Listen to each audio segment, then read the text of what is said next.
What is up, everybody? Matt Gajewski here, back again talking college basketball. And man, do we have a treat today. It is Monday, January the 26th. We have some elite matchups up top for today. Really excited for those, especially after some of my favorite mid-major games, low-major games got canceled on Sunday. But it is what it is with the snow around the country. Hope everyone is safe. Before we get started, if you like this content, please consider subscribing to the channel or leaving a like on the video. Those two things help us immensely, helps us grow, get in front of new people, and continue doing this. If you or somebody you know has a gambling problem, please call or text 1-800-GAMBLER. These are team previews, but we do hit on sides and totals as we break down these games. So let's dive into the slate, which brings us to maybe the game of the week, man. Arizona BYU. It's been a while since we've seen Arizona tested. Played a good non-conference. Just the way the schedule lined up early in Big 12 play, not the most difficult opponents for them. They currently sit as a 1.5-point favorite over BYU. Total in the game is 165.5. Only major injuries, Dawson Baker for BYU. Arizona's healthy. And depending on where you look, Arizona's either ranked first or second in the country right now based on efficiency and power metrics.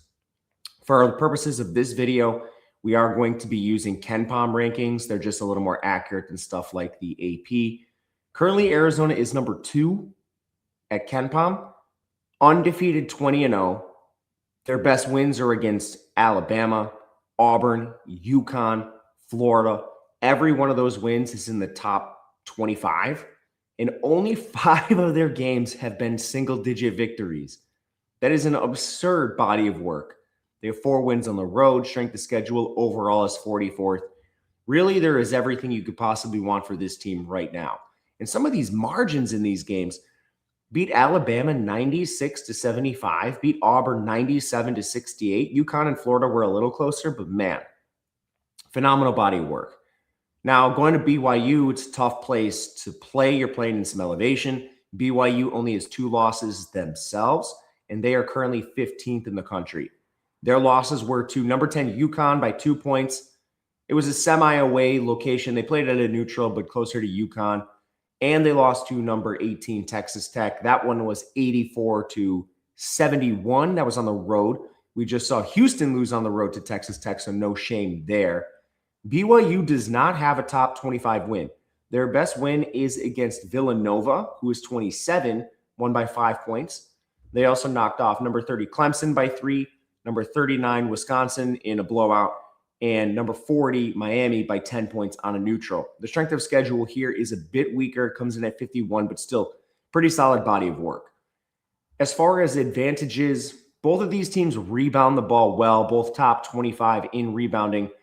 But BYU is 104th in height, and Arizona comes in 30th. Arizona plays a massive lineup and a deep lineup in their front court, which is a potential advantage over BYU. And Arizona, as far as a shooting team, they're basically playing inside the perimeter through their posts at all times. They're 362nd in three-point rate. They could probably afford to shoot a few more of these because they are 52nd in three-point percentage. Jaden Bradley's at 42.5. Braden Burries is over 36%. But no one on the team has more than 91 attempts. Basically, Arizona is going to play in transition. They do play super fast. They're going to live on the glass with Koa Pete, Krivas, Karchenkov, Awaka, extremely deep in there. And they're 36 in two-point percent. BYU is pretty solid defensively in all these areas. They're another team that uses an incredible pace, very comfortable playing at those speeds. They're 36th in total defense. They have a good rim protector in Caballera, and AJ DeBonsa at 6'10" can play on the wing against some of your better offensive weapons. I still think this defense has a few holes, but overall, I think the defense is still pretty solid for this team overall, especially in the areas where Arizona likes to play, that is inside with Queta, DeBonsa. That is where BYU is strongest on defense, which is at least worth noting in this matchup, competition aside. BYU, this team is 33rd in effective shooting percentage. They're good everywhere as well. Actually a little better and more efficient inside than Arizona, 26th on the interior and 94th in three-point percentage. They're about middle of the pack in three-point rate. They do have a number of shooters, though. Robert Wright is at 45%. Richie Saunders is at 39%. DeBonce is actually at 35%. He's okay. BYU is also going to play in transition. They're going to live on the glass. Arizona denies both of these areas as well. Both of these teams like to play fast, but they also like to attack the rim and play through their interiors. And both defenses are really strong there. Arizona overall is third in total defense. They're fifth on the interior and 72nd on the perimeter. There's not really a major weakness for this team. Then you get to the periphery. Neither team's going to turn the ball over. Neither team fouls. I was interested in the under, especially because of the way these teams are playing and how their defense denies those areas. But then you see the tempo. Arizona's 28th. That's jumped to 21st since conference play started. BYU's 56th. That's jumped to 42nd since conference play has started. So do you really want to play an under 165.5? We currently make the score Arizona 82.3 to BYU 79.9, which is about 162.5-ish. So there is a little bit of value there. If it keeps going up, I will play it. But right now, this is just going to remain a lean for the time being, scared off mainly by the pace. Louisville takes on Duke, 7.5-point spread in favor of the Blue Devils, 157.5 total in this game. Big thing with Louisville. Michael Brown returned over the weekend, their best player, arguably. Probably their best facilitator, creator, whatever you want to call it. Connie Ruths is out, which is a little bit of a hit to your front court, but nothing too crazy, I think. Louisville comes in 16th. They're 14-5 losses to 22 Arkansas by 9. Number 20 Tennessee got blown out on the road. Their worst loss was to 79 Stanford by 4 on the road. Then dropped a game to Duke. That one was at home. That one was by 9 points. And lost to 17 Virginia. The main thing with Louisville right now is they do not have a top 25 win, but they do have wins over Kentucky at number 28, Indiana at 37. They do have a pair of road wins. They have the 35th ranked strength of schedule. But with this team, they've been without Michael Brown for so long, it is kind of hard to really look at their body of work, especially because the first time they played Duke, you don't have Michael Brown in the lineup. You still played reasonably. Where they really got beat in that game was inside. Duke shot 65% from inside the arc on 34 attempts. Louisville was at 52%. From three, Louisville actually outshot them barely. They shot 31%. Duke was at 30%. It was a big difference in the game. The other area where things were competitive on the glass, no real difference there. And then turnovers. Duke forced 2 more than Louisville. But ultimately, this was a fairly close game. Duke shot 28 free throws to Louisville's 12, which is interesting. A lot of those were shooting fouls. Louisville had 20 fouls. Duke had 17. So keep your hands to yourself a little bit more, and this game is probably a little bit closer. Louisville was actually pretty comparable outside of the interior to Duke in that contest. But anyway, on the Duke side, slow starts aside. They're the third team in the country, 18-1, only losses by 1 point to number 18 Texas Tech on a neutral court. Top 25 wins over Kansas, Arkansas, Florida, Michigan State, and of course that Louisville game we already mentioned where they were on the road. Of those games they lost, all of them were close. Excuse me, all the games they won, all of them were close. The biggest margin out of those contests was Kansas by 12. Arkansas by 9, Florida by 1, Michigan State by 6, Louisville by 9. Now, their only loss was by 1.2, so all of that's been close. Anyway, 13th ranked strength of schedule for this Duke team. It is a good body of work. 4, stylistics. Duke is 8th in rebounding. Louisville is 18th. Height, both of these teams are around the top 50. Louisville is a little bit taller than Duke. Hasn't really mattered. Shooting-wise, Louisville is 30th in effective field goal percentage. They shoot more threes than any team in the country. They are 100th in three-point percentage too. and efficient inside. But basically, Ryan Conwell, Isaac McNeely, Javon Hadley are all at 37% or better from three. Hadley's at 43.5%. And then Michael Brown coming back, he is basically your facilitator for the entire offense. Louisville does like to play in transition. They like to play inside out. They're going to use the glass. This is a team that is pretty efficient on offense, as long as they're not getting bodied on the interior like they did in the first game against Duke. But a lot of that's going to come down to Sanandu Fru, Ali Khalifa, and then Javon Hadley. Without Connie Roos in the lineup, we'll see what they can do. But Duke, clearly pretty good at denying these areas. Duke is number 11 in total defense, 14th inside, 62nd on the perimeter. I think if you're going to beat Duke, you probably need like a hyper athletic big. I'm not sure Louisville has the guys to really put Patrick Nongba in a blender, which they kind of need to, because Nongba and Cameron Boozer are the top two defenders in the entire conference. Dame Sarr, Malik Brown, Isaiah Evans are not that far behind. This is a really good Duke team defensively.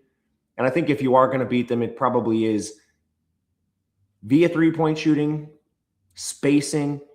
Ali Khalifa has actually been a little better shooting the three than I ever expected. He only has 39 attempts, but he's currently at 43.5%.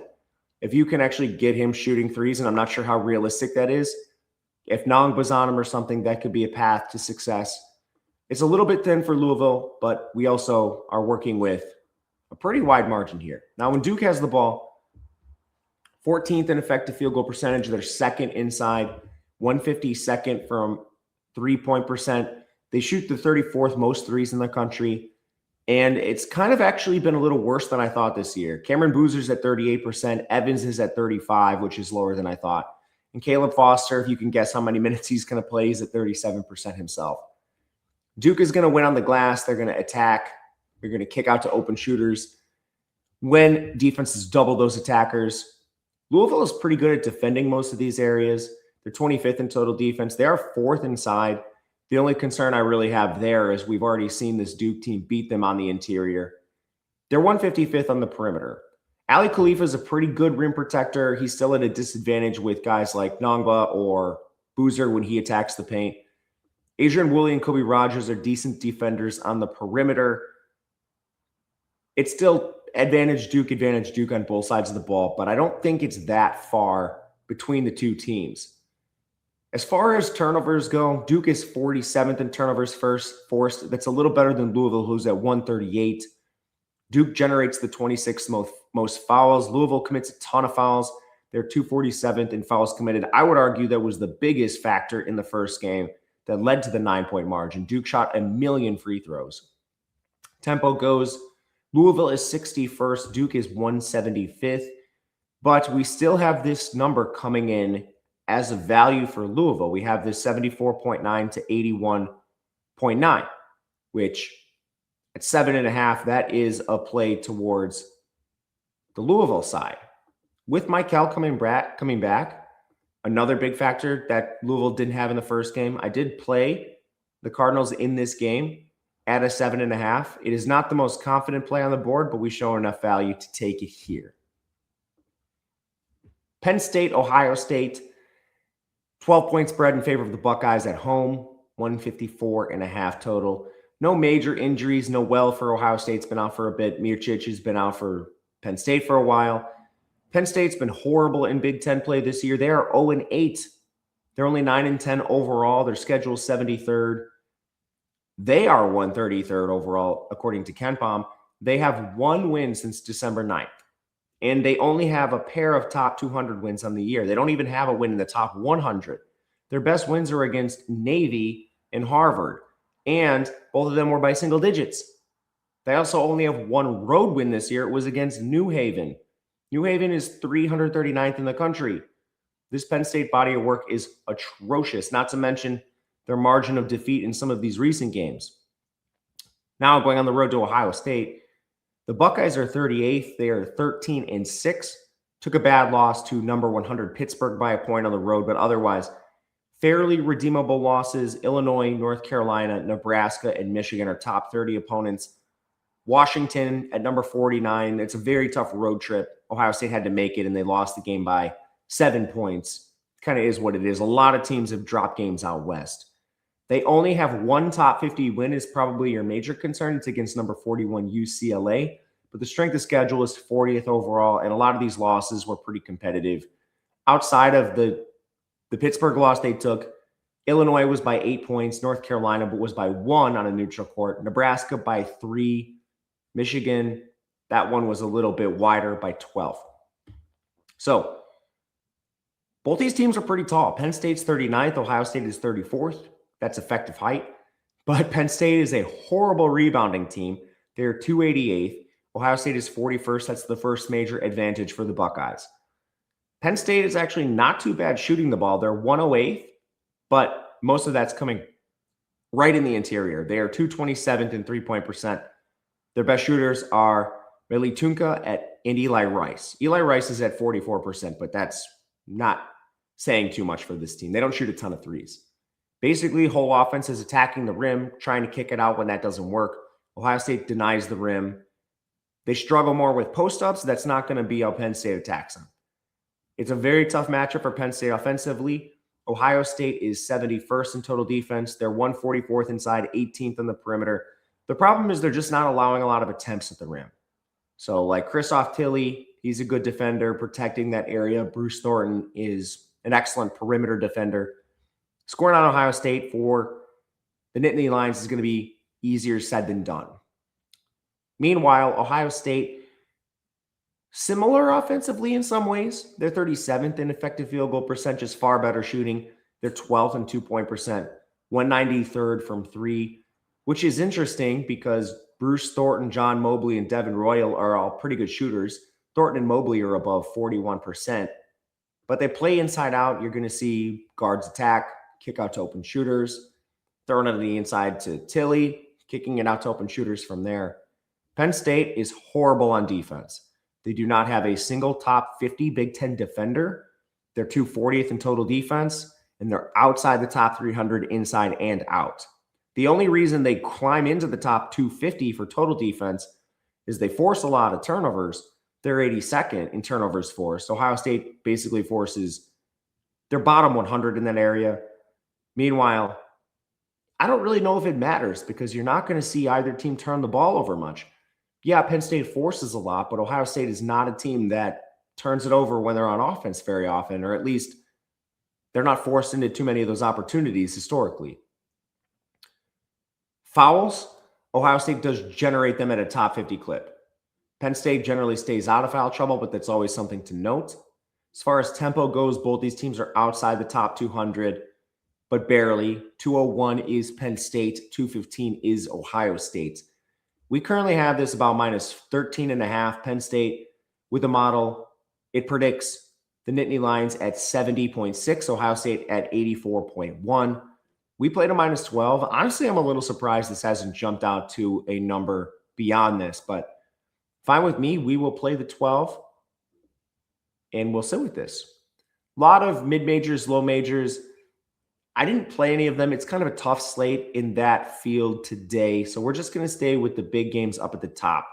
If you have requests for tomorrow's games, please leave them in the comments. Any comments help in general as well. It's been something I haven't talked about a lot, but very good for YouTube, leaving those. And also, I forgot to mention in the video, if you're interested in our predictions, we project every game aside a total, really just the score.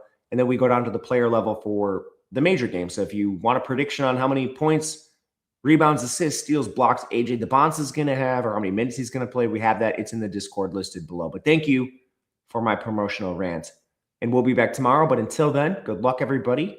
We will see you next time.